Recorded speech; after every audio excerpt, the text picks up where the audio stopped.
So the idea here is that these two pieces, these two pieces are in the exact wrong positions, and I need to swap them.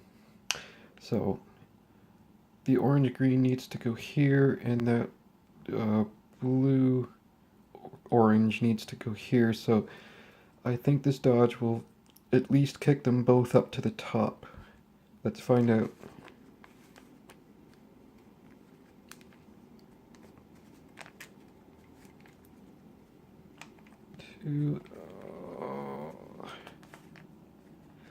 Rotate that once.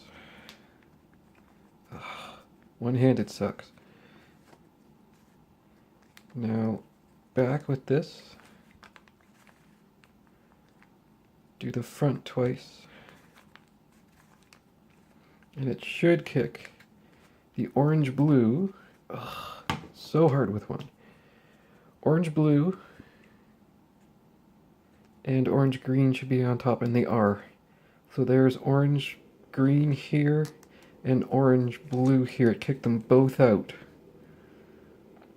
So if I swap this around and redo that algorithm, it should replace them. Yep, I think it's gonna work.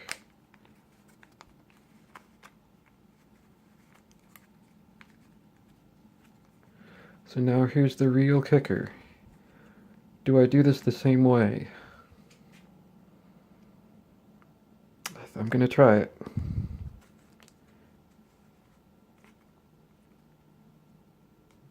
No, it can't be. No, it can't be. So, reverse them. Okay, so here they need to be backwards. Right now, I think. So orange, blue, blue, orange. So that this will reverse them. Let's find out. There. Got it. Yep, and yep. Okay. Question answered.